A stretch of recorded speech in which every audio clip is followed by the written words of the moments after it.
This is Reality Realty. The views and opinions expressed on Reality Realty or any of the articles presented do not represent the views and opinions of the station, of the Northumberland Hills Association of Realtors, of any real estate brokerage, or of any other realtor. There simply are views and opinions at this time. The information given is designed to be informative and helpful. You should always consult with a professional when buying or selling your home.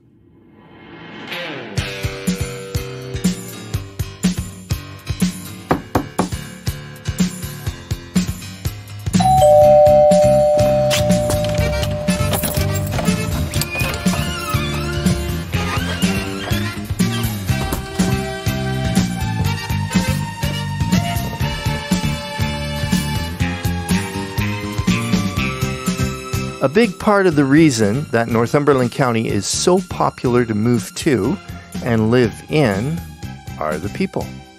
And we're going to focus on the people who own local businesses and have local services they provide.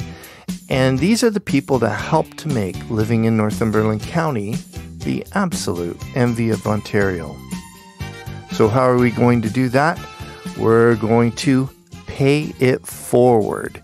And Pay It Forward is a special series during this COVID-19 crisis where Northumberland 89.7 FM and Reality Realty are taking the opportunity to pay it forward by featuring and promoting amazing people and their businesses, and then giving those very people a chance to reciprocate and pay it forward by directing us to other fantastic people whose entrepreneurial efforts also add value to our community. I'm Dale Bryant, an active real estate broker with Royal LePage Pro Alliance Realty Brokerage, and co-hosting with me this morning is my beautiful wife, Carol Ann, and Carol Ann is a mortgage broker with Dominion Lending Centers Alliance. And here we go again, Carol Ann. Yes, good morning. Good morning. This is a really interesting topic we have. Yeah, Pay It Forward. It's an interesting series. It's something that I tried to get off the ground last week, but It's some technical issues. yeah, I was struggling technically, and we got that straightened away here, and so away we go. Trying again. Trying again. Caroline, let's start with our snapshot segment. But it's a much abbreviated snapshot segment this week. Since there's not much happening in the real estate market at this time, we're just going to give a quick summary by saying sales over the past month are only 50% of the volume we had at the same time last year. And that small volume of sales has taken 16% longer on average to sell. Now, I anticipate that we'll see an increase in listings and sales over the next 2 to 4 weeks. What do you think about that, Caroline? An increase. In the next 2 to 4 weeks. You got a gut feeling that's happening? Well, the weather's getting nicer, so I think people will start to want to get out. And even though maybe we shouldn't be out and about in the next few weeks, I think that's just going to happen. And so it'll be interesting to see if your prediction is correct. I think they've had enough of being inside too. I think people are generally becoming impatient, or not becoming, already impatient. Yeah, but I don't think, I guess we'll see what happens. Yeah, provided we don't have some sharp spike in new cases, I think we're going to see the market get very active soon. And these figures I just gave you about sales and time on market come from information off of CoreLogic's matrix system, and that's the realtor component of the MLS system. So, Carol Ann, what about today's mortgage rates? So, a little change in the rates. 5-year fixed, we can get that as low as 2.54%. And there's been a change in the variable as well. We have prime minus 0.2. Prime is 2.45% currently, so that would make your interest rate 2.25%. And as always, conditions apply to these rates. Thank you, Carol Ann. And as always, Our mortgage rates come to us from mortgage broker Carol Ann Bryant with Dominion Lending Centers Alliance, and that is your abbreviated current snapshot of the residential real estate market here in Northumberland County. So, our Pay It Forward segment here, a wholesome boutique market experience serving Northumberland County with fresh, healthy, zero food waste quality produce, as well as unusual and convenient lifestyle to-go foods. Where could we find such a gem? We could find that very service and so much more at the Market in S'more. An amazing couple, Montana Desjardins and Lucas Cleveland, are the owners and operators. And now it's time to enjoy a Pay It Forward phone conversation I recently had with Montana Desjardins from the Market in S'more in downtown Cobourg.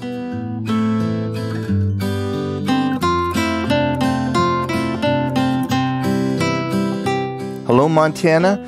Thanks for joining me here on our Pay It Forward local business promotion feature. Thanks for having me. You're welcome. Montana, the Market in S'more. That's a unique name. Can you tell us a bit about it and how it relates to the service you provide to our community? Absolutely. So the Market in S'more comes from smørrebrød, which is a Danish-style open-faced sandwich. When we were traveling the world that we did back in 2013, we went traveling to discover food in every way that we could possible. We got our hands dirty into it. We went into every country, every city. We ate everything we could. We asked questions. We went into kitchens. And we studied the history of the different cuisines that we were experiencing. And now a part of this is when we were in Europe, we discovered smørrebrød.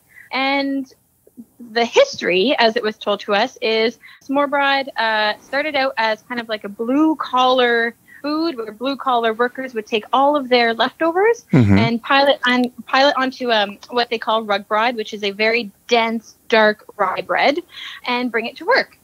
And maybe fast forward to, say, 10-ish years ago, chefs started to recreate smørrebrød in these immaculate, beautiful colors and ingredients, and pretty much put smørrebrød on the map in terms of the culinary world. But what we loved about it is that smørrebrød is directly in line with our business because, I mean, that idea of like taking all the leftovers and placing it on bread. We're a zero food waste market. Like, we love leftovers. We love the challenge of taking food that most people and businesses would throw out and creating something with it because it's at its peak freshness, peak ripeness. And it's healthy. And so what we want to do is we want to nourish our community within a zero food waste model. And smørrebrød really represents that. It's also on the side, it's also really fun to create and to come up with ideas as to how to do it and what ingredients are we going to use. Now, we haven't served smørrebrød out of the market at this time because we opened for 1 year and we are building out that space where we will have our quick service food to go. But we did introduce Cobourg to it when we ran the beach canteen.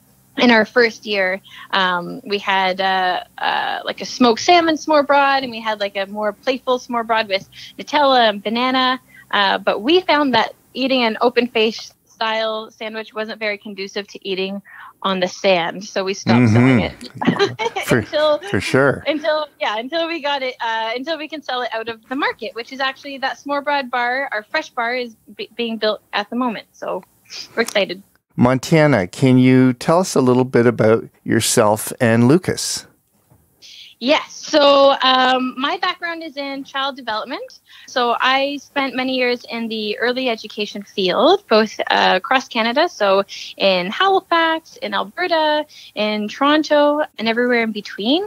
And Lucas has spent many years doing different things. So one of his passions was working in the restaurant industry. And actually, that's where we met many years ago.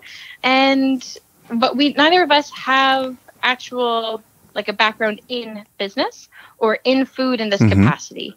So when we saw the need that downtown Coburg didn't have a location that was selling just fresh produce, we thought, we might be able to do that. And we didn't know what was ahead of us, but we decided to sell everything we owned and move to Coburg. We packed up our 3-legged dog, our baby that we had just had, and we moved here to do that. Now, I don't think it's important that we had any experience in it. I think what we had was just blind optimism and an understanding that we wanted to see if we could provide this for our community. And so far, it seems to be working.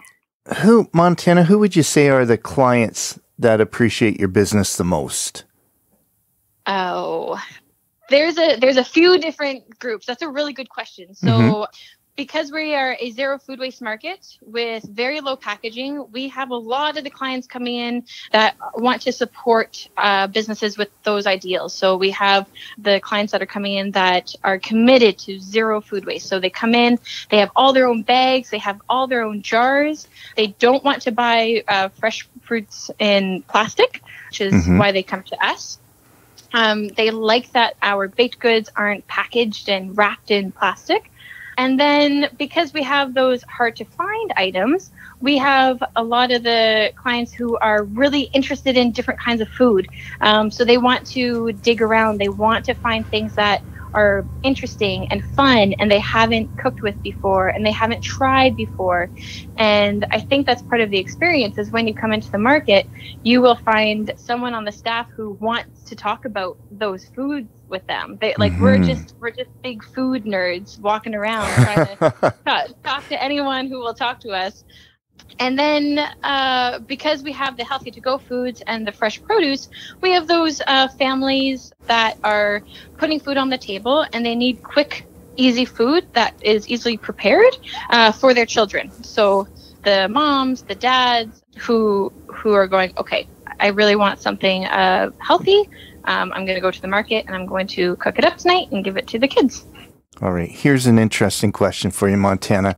If you were to go to your computer right now and find that you have a new Google review, what would you most like for it to say?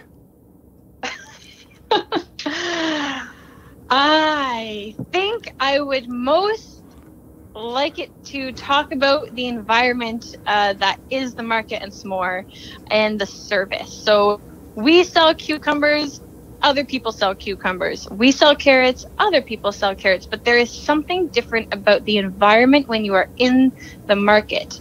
And there is something different about how we take care of those, for example, cucumbers and carrots. That's what I wanted to talk about because that is what will set us apart from everyone else. It's our customer service or our customer experience. And it's that feeling. People don't come and shop at the market quickly and they don't just toss things in their baskets and leave. They come in, they smell, they listen to the music, they ask questions, they try samples. They want an experience in food, and that's where we come in. So you and Lucas, you sell everything, you move to Coburg, you start up the market in s'more, full of energy, full of anticipation and ideas. Has there been anything that's really surprised you since you've opened up? Yeah, every day. Every day. This was just an idea. And so every single time someone calls to place an order and every single time someone walks into the market, we are surprised. We are surprised at the amount of support at the community. I mean, when we moved to Coburg, we moved into Coburg, right? So we were coming from the outside. And so we took 3 years operating the beach canteen to really get to know the community. And you don't know until you're here. And I have to say, Coburg is by far the most supportive community we've ever lived in, anywhere we have ever been. So that's so good to hear. Yeah, we're surprised we're still open. We're surprised that people want to come, but we're also really understanding that we have really good intentions and we want to do right by the community. So I think as long as we listen to our community and we let them lead us to the direction that they need us to be in, I hope the market will be here for a while. So that leads me right into my next question, Montana, and that is, you talk about still being open. We're right in the middle of this COVID-19 crisis. How has that affected your business, and how does your business look different, if it does right now? It looks very different. So what happened was we closed when the market was open. We closed every Monday. So we decided to close before it was mandated, and we operated Sunday. We closed that Monday. I took the entire Monday and entire Monday night to pivot our business to online. Mm-hmm. And so what happened was there were hundreds of pictures taken. There was descriptions. There were pricing. Everything had to be pulled from that market and put onto a website. And so there was a lot of learning within 15 minutes of, okay, now, I was selling carrots and I was making labels. Now I'm a web developer. So let's figure this out right now. So what happened was we pivoted online and we did curbside pickup. Then we realized that not everyone can get to a curbside pickup. And again, it's listening to the customers and being customer focused and needing to meet them where they are at. So we decided to launch a delivery service. So we looked at our team. We said, let's get a delivery team going as well. And so now what's happening is we are taking orders online on themarketsmore.com, and we do next day pickup or delivery, and we are expanding where we are delivering to. So we just added Bowmanville to our delivery area, and we're just kind of figuring it out. So it's not as much figuring out at the moment as it was at the beginning of the market, because we are starting with a base, but there is a lot of different intricacies and challenges that we have to kind of problem solve around and keep moving forward. Well, your website looks fantastic. I've been on it. I've went through the different pages. It's user friendly, and for anybody that didn't pick that up, it's themarketsmore.com, and that's where you can go online and find the produce and the foods that are interesting to you and either order them for curbside pickup or delivery. And this is Pay It Forward here in Montana, and so we're doing a promotion of local business and just paying it forward, and I'm taking it out of my control, and I'm letting the people I interview decide where I go to next. And who would you like to pay it forward to? I think an important business and person to kind of check in with next is Mary from the Black Cat. We cannot say enough amazing things about her and that entire business and how supportive she has been just to the market. On those days when she sees us really struggling, she has brought coffee and she's always checking in. And I just think that business to business in the downtown core of Cobourg is really such an important aspect to build those relationships. So I would pay it forward to her. All right. Well, I will be getting in touch with Mary soon. And speaking of getting in touch, we mentioned your website. Is that the best way for listeners to get in touch, or is there another way? That is the best way. When you go on the website during the day, there's also a chat bot. So you can speak to myself or Jess directly. There's also calling, texting, emailing. Everyone uses all sorts of different ways. So all the information is on Google and Facebook, and we're here and ready. Well, Montana, thank you very much. Northumberland County is a fantastic place to live, and you and Lucas and the Market S'more are definitely part of what makes living here so good. Keep up the great work, and thank you. Thank you so much. Have a great day. All right, Montana, you take care now. Okay, bye. Bye now. What great energy and personality. Lucas and Montana, they cleverly reinvented themselves so they can continue to safely fulfill a conscientious approach to the foods we eat during this COVID crisis. Montana and Lucas are also offering a 5% discount to Reality Realty listeners. When you order online, you'll see an opportunity to insert a discount code when you're checking out. So what do? You type in FORWARD, FORWARD, as in pay it forward, and you will get your 5% discount. And remember, the website is themarketsmore.com. You've been listening to Reality Realty, coming to you from one of Northumberland 89.7 FM's satellite home studios. Join us after this break, and we will continue with Pay It Forward.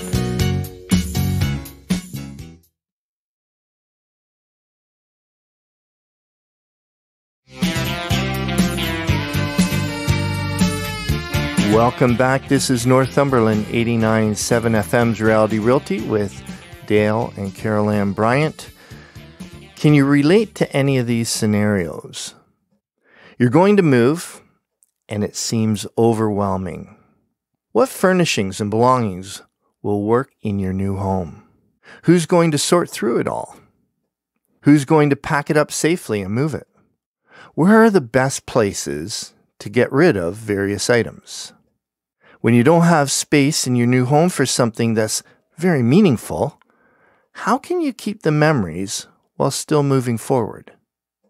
Who has the know-how, the strength, the time to prepare your home to maximize the best sale price before selling? We have an extremely busy life. How are we ever going to find the time to do this move seamlessly? Now on Northumberland 89.7 FM and Reality Realty's promotional Pay It Forward feature, we're going to talk with someone who's been a valued contributor to Reality Realty for a number of years. Catherine Gissing from Sage Relocation Services is the very person who can solve any and all of those relocation, downsizing, and staging issues. Hello, Catherine. It's good to connect with you here on Pay It Forward. Hi, Dale. It's always a pleasure to talk to you. Thank you.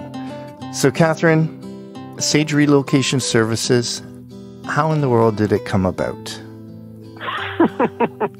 That's a good question. I've never had it asked quite like that. Sage Relocation Services has been around for 5 years, Dale, and it came about because several years ago, I was in a position where my mother asked me to help her downsize and move out of her large condo in Ottawa into a retirement community. This was about 10 years ago. Mm-hmm. And I could not help her. I was not in a position to help her. Neither were any of my 5 brothers and sisters, because we lived all across Canada. We all had full-time jobs. We all had children that we were responsible for. We all had demands on our time. And we could not help my poor mom. And we eventually found a service in Ottawa that helped her downsize and move into her new retirement community. But we couldn't help her. We could only help her by finding this service. And in that moment, I saw what a difference they made to her life and how smooth they made the whole thing for her, and the value they provided, not just to her, but to our family, who had a vested interest in making sure that she was respected and the whole thing went smoothly for her. And so fast forward to 5 years ago, when my husband and I moved to Cobourg, and I recognized that Northumberland County had a very high percentage of people that were elderly, and there is no service like that in the county to support them. And so, long story short, is I recognized an opportunity, and I formed the company to do exactly that, to help people, largely seniors, but people in general, through the process of downsizing and moving. Okay, so mostly seniors, at least that's the way your company started. So that leads me to ask, who are your clients and what are they typically asking for? Good question. When we first launched the company, Dale, I thought it was going to be 100% seniors. But at this point, I can tell you that about 60% of our client base is seniors. The other 40% are people that share the same needs as seniors, and they're kind of universal. They are people, sometimes couples, sometimes individuals, who are generally living in a larger home and moving to a smaller a smaller facility, and sometimes it's an apartment, sometimes it's a condo, sometimes it's a retirement community. It doesn't really matter to us. The common denominator is they're moving from some place that is larger with lots of stuff in it to a place that's smaller that has less capacity for stuff. And so what we do is we help them through a process of figuring out what they actually own, what they can realistically take with them, what they should take with them, and then putting together a plan of what to do with all the other stuff that's not going to fit. And it can be a process that takes a couple of weeks. It can be a process that takes a couple of months. There's a lot of variables depending upon how large the homes, the respective homes are, and how many things somebody owns. Mm-hmm. And that's really not it either, is it? Because realtors and sellers are your clients as well. Yes, the realtors and sellers are our clients. And so we often get called upon by people like yourself, Dale, because you and I have had a chance to do a great deal of work together. We often get called by realtors who are preparing to put a house on the market, and they understand that the house would present itself better if it had less things in the listing photographs. And so we often come on board even before the house goes on the market to prepare it for sale by going in and staging the interior of the house, usually with the client's own belongings. So rather than going to the expense or having the client go to the expense of bringing in new staging furniture, we actually take a very clear look at what the client actually owns, and we remove some portion of it. So there are less things in the home, less things in the images. And we move things around in order to highlight the features of a house. And we try to reduce the amount of personality in the room. Everybody who lives in a house has things on the wall and has memorabilia and collectibles that reflect their personality. And what we try to do is take a look at that and reduce some of that so that the house looks like something that a buyer could relate to and connect to emotionally, as opposed to walking in and really being overwhelmed by the personality of the person that lives there now. So we look at it with a very clear eye, trying to imagine what the camera will see and what a buyer would respond to, as opposed to having it look like the owner that lives there right now. Well, Catherine, I'd just like to say I've been part of projects with you where people are downsizing, and I've been part of many projects with you where we are getting a home ready for sale. And every single time I've seen your work, the clients have been incredibly grateful, and you have brought so much value to the table. It's really good work that you're doing there at Sage Relocation. Thank you, Dale. No, you're welcome. I have a fill in the blank that I'm going to ask you here. And okay. Because quite often when you're a business and you know what you have to offer, sometimes people don't know, like with the staging. They might understand you to have the downsizing relocation component, but they might not understand that you have the staging component as well. So I'm going to ask you to fill in the blank about a service that you have to offer. So the sentence would go, you're either thinking in your head or you're saying out loud, if people only knew about blank.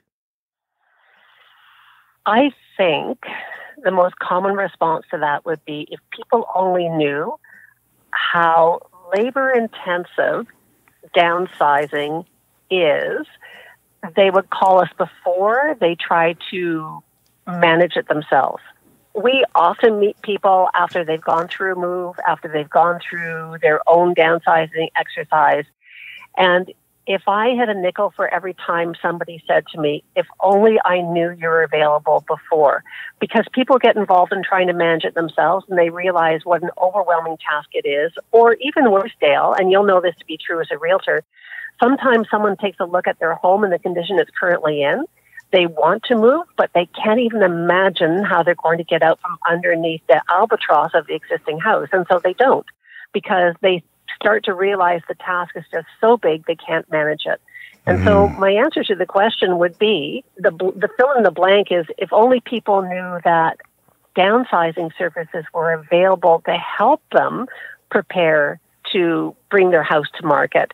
They would feel the confidence in knowing that they had an option other than doing it themselves. Great answer. Great answer, but maybe so great. It's going to make this next question difficult.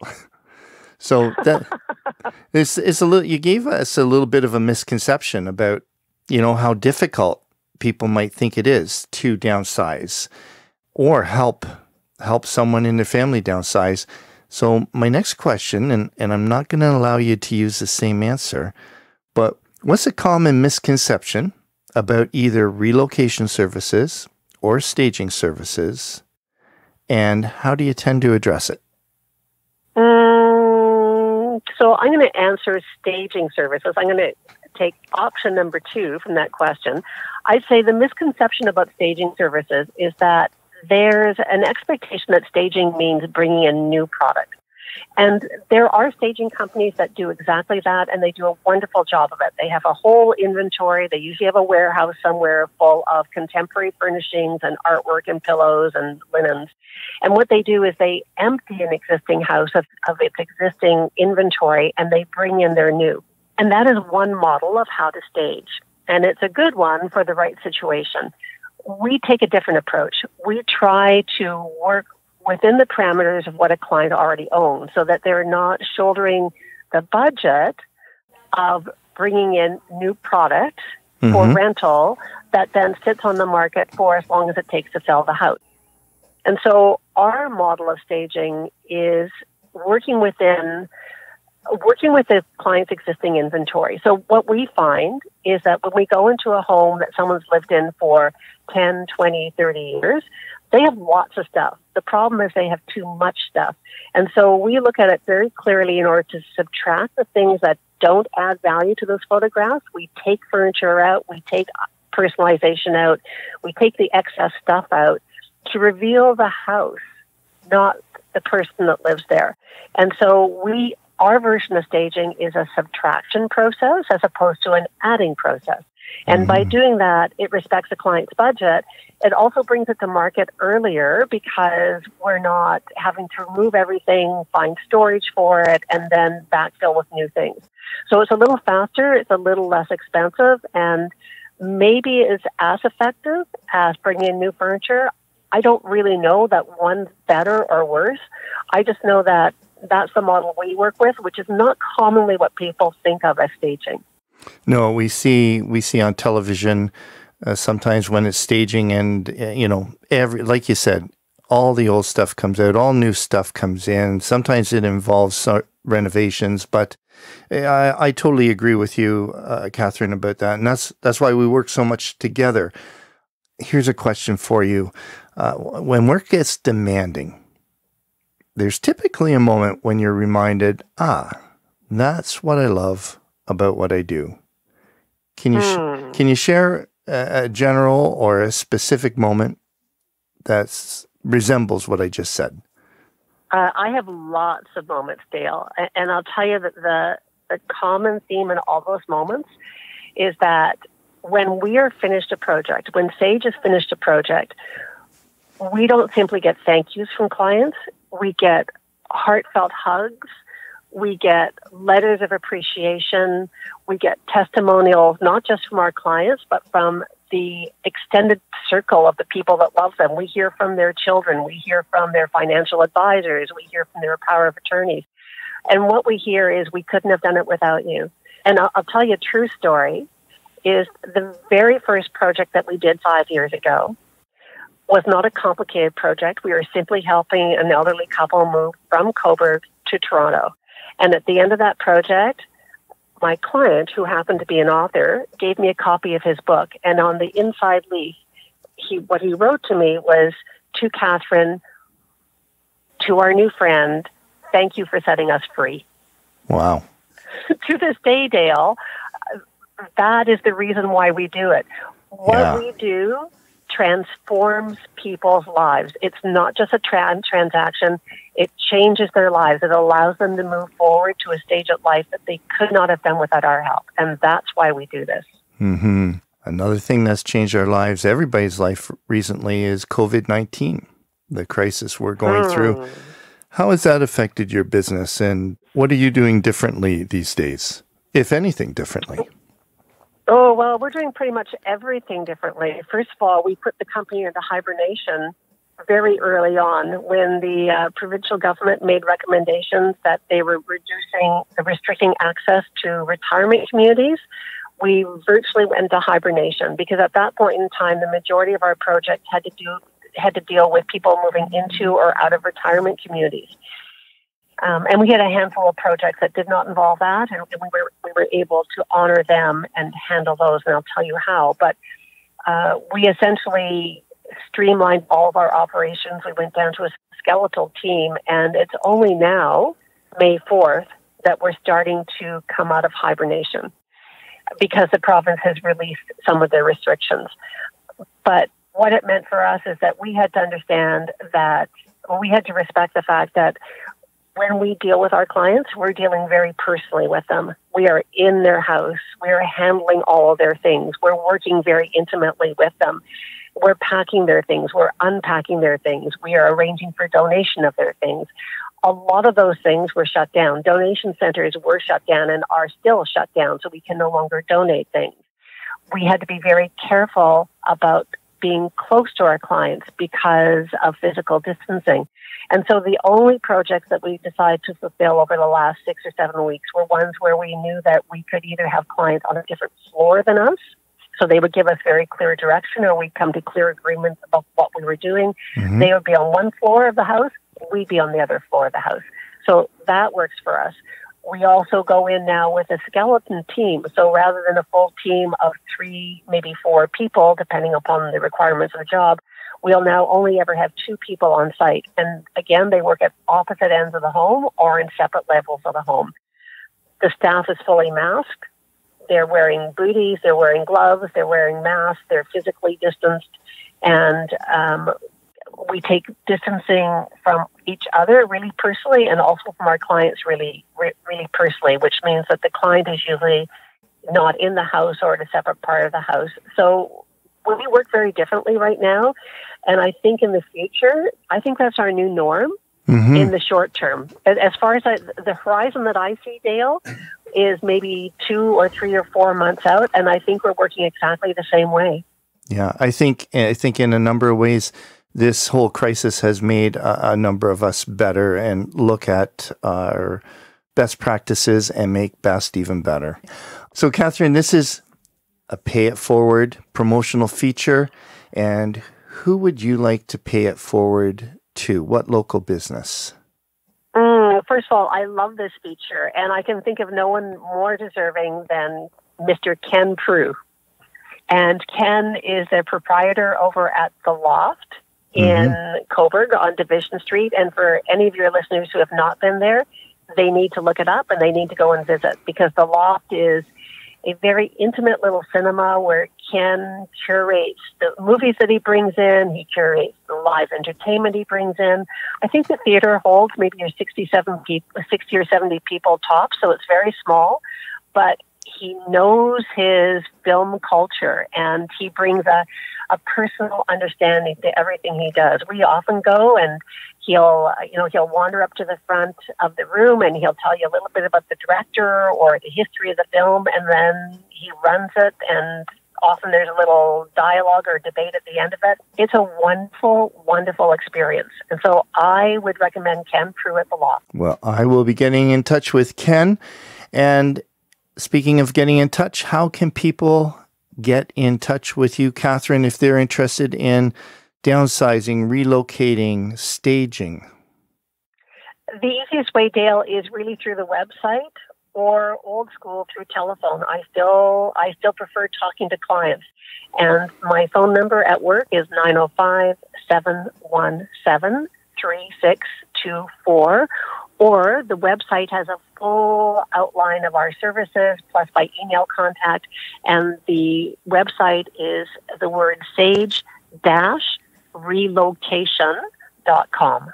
Well, Catherine, keep up the great work, and thank you for taking part in Pay It Forward, and thank you for being part of what makes living in Northumberland County so good. Thanks, Dale. It's always a pleasure to talk to you. All right. Take care, Catherine. Bye, Dale. Okay, I know. Just a great person and an excellent service. Don't forget to find Catherine online for your next move, or if you know someone who will need help downsizing or looking for a hands-off moving experience. You've been listening to Reality Realty, Northumberland 89.7 FM's local real estate talk. Join us after this break and we will have our final Pay It Forward phone interview.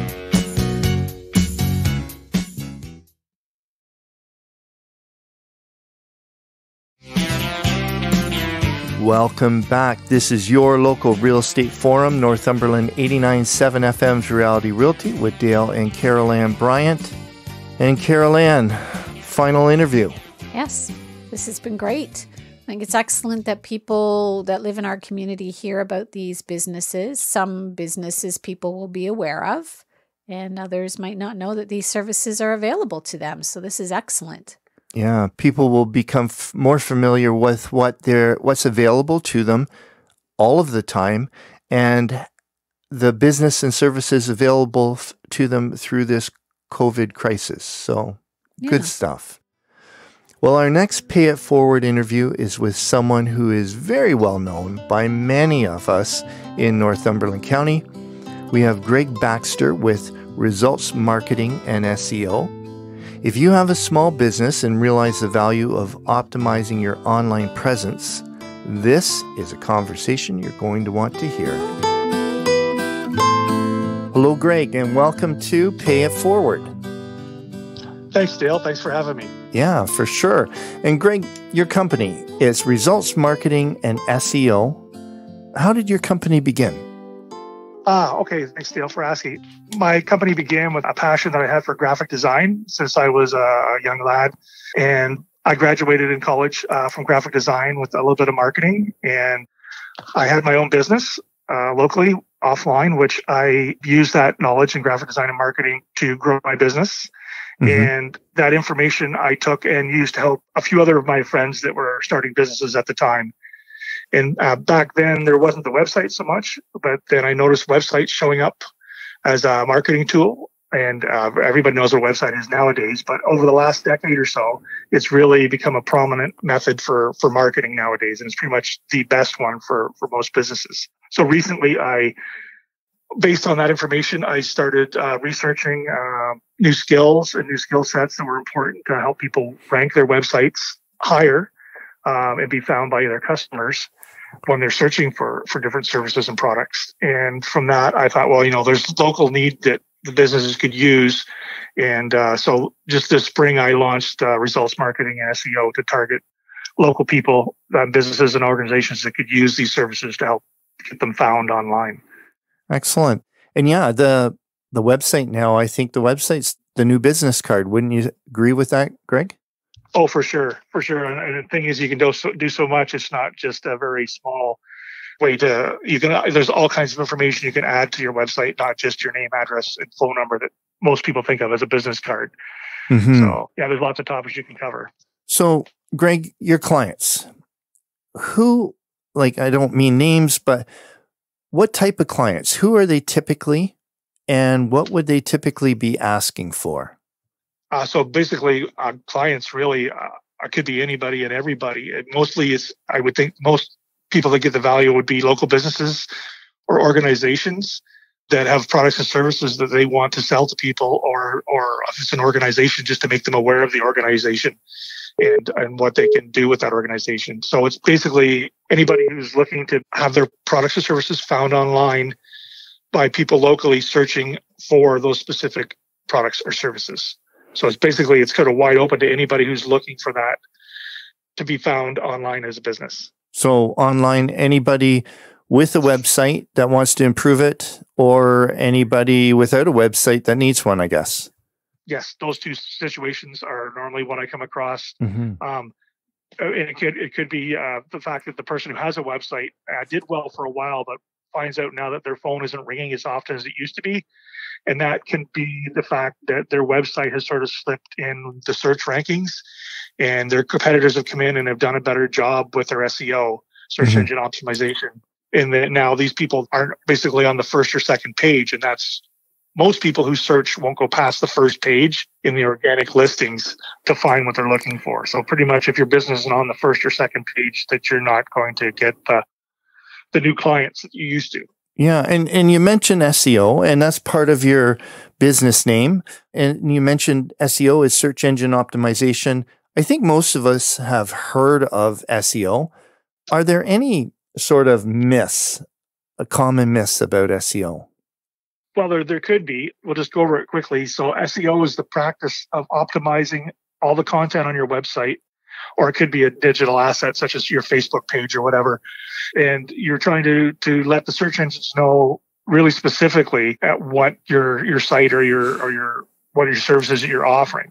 And what I find with SEO is a lot of people think that SEO is an easy thing to do, and there are parts of it that are straightforward and can be implemented sometimes by the average person. But there's a lot of technology and moving parts now that you need to be aware of a whole bunch of different processes to actually get found at the top now. So I would say that the common myth is that it appears easy, but it really isn't when you actually have to apply the technical sides of it to reach the top of a search result. Tell me if I'm wrong. I think the formulas to get good SEO, they constantly are tweaked. Like they constantly change. That the approach is in flux, is something that's dynamic. Would that be correct? Oh, for sure. Well, as you can imagine, there's a new website being built by somebody in the world every second, or multiple. If you think worldwide, everybody's putting a page up all the time. And Google has to constantly be aware of that, and they can't pick up everything that happens every second everywhere in the world. It's just, technology's not there. But also your competitors are coming online. There's competitors going offline. Things are constantly changing. You hit it right in the head, constantly changing all the time. So for SEO, we're always trying to learn the newest tactics, or if something has changed, the way Google is ranking somebody or something, now we have to be aware of that and try to adapt to it all the time. So what works one day may not work the next because of the changes in the marketplace. And nobody controls the search engines like Google, only Google does. So you always have to adapt to whatever they're doing. So it's always a change, always moving and changing. You have to stay up with it. So Greg, I have a business, and there's a lot of people in Northumberland County with businesses and services that want to be found. So what typically motivates someone like me to contact you to say, Greg, help? What do you find? Well, usually, like we sort of highlighted a little bit of it earlier, was the fact that if somebody has a new business, one of the first things you should be thinking of is obviously having a website or online presence through different social media types of things like Facebook.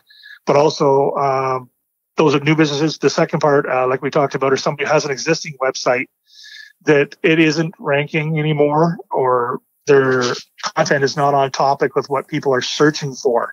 So you can have a nice, pretty website that exists, that looks great, but it doesn't have the content offered on it that their actual customers are trying to find. So basically, if somebody knows who you are already online, they're calling you directly because they know who you are. For new customer discovery or new people trying to find your services, they're not looking for you; they're looking for your service or product. Mm-hmm. So you have to know what the terms are that people are using in Google or Bing or whatever, and take those terms and put your content online surrounding those terms. And that's where I sort of come into play, because I have software that allows me to see in a specific region the terms are used for a certain type of product or service that's being offered.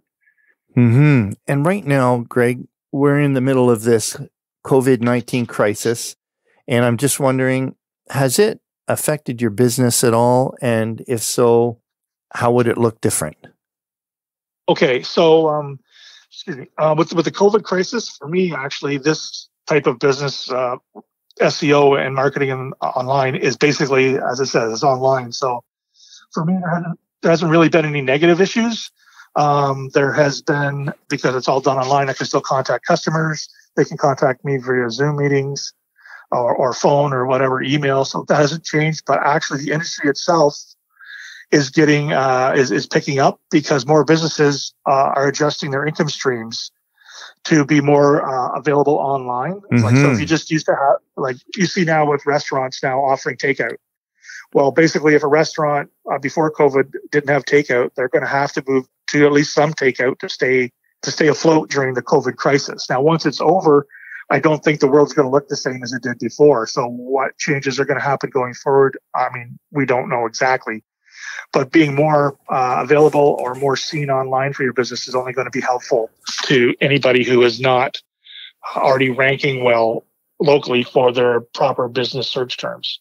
Yeah. And okay, so your business, your industry is doing very well in this crisis, but a lot of them aren't. And as you said, people have had to adapt, and that adaptation is likely going to carry forward somehow, even after this crisis is over. What kind of advice would you give to businesses that are getting ready for that green light to come on and business to start to roll out again here in Ontario? What kind of marketing advice would you give them? Yes. Well, I would say that you don't stop marketing. Try to find ways to reach out to people now. If you have social profiles, you should be on them promoting your products or letting people know that you're still open for business if you are, if you're allowed to with the government changes. If you're not allowed to be open, then you need to let them know that what you're going to be offering when you open back up, and that if you're going to do any marketing online, that you should be doing it today, because most times a lot of marketing for your website, Google doesn't always see it immediately when you publish it.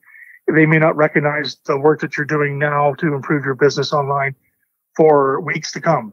So if you're trying to do something now and you expect it to be, to change how you're seen online immediately, it won't be always happening that way. It may take time for the changes to be taken notice of by Google. So you need to get started on it right away to see the benefits from it, in weeks to months to come. So waiting until it's over and then starting the marketing will put you behind the 8 ball, where your competitors may be out there, marketing hard right now to be top of mind with the customers. I think that's great advice, Greg. And yeah, you want to be ready when the green light comes on, and you've been hungry for business. You want to be able to be found. So, Greg, this is Pay It Forward segment, and who would you like to pay it forward? Get some exposure to a local business. Oh, great! Thanks for asking, Dale. Actually, I'd like to recommend Stephen Delacasa, who is manager and owner of the Woodlawn Inn in Coburg. That would be who I would like to pay it forward to.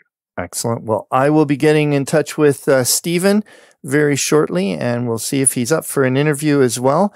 And Greg, how can listeners get in contact with you?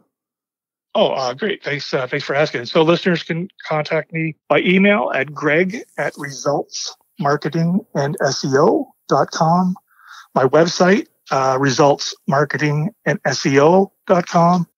My Facebook page is also Results Marketing and SEO. And my phone number is 289-207-2353.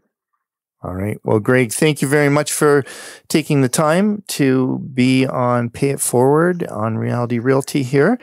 And keep up the great work. And thanks for being part of what makes living here in Northumberland County so good.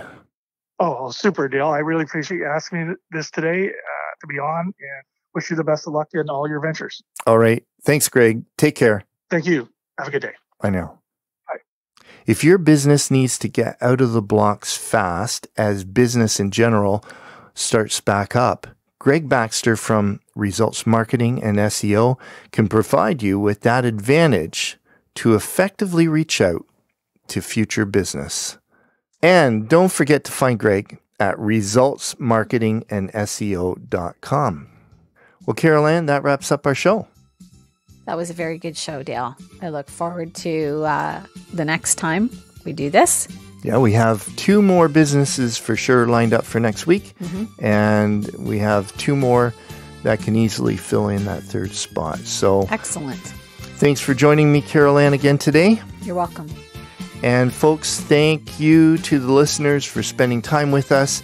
If you have any questions or comments about today's show, or businesses that we featured on Pay It Forward, or for any real estate questions, feel free to contact me by emailing dale@dalebryant.ca. I'm an active real estate broker with Royal LePage Pro Alliance Realty Brokerage. Also, don't forget about that discount at the Market in S'more. And don't forget to join us next Thursday from 11 a.m. until 12 noon for Reality Realty on Northumberland 89.7 FM, truly local radio. Until next week, folks.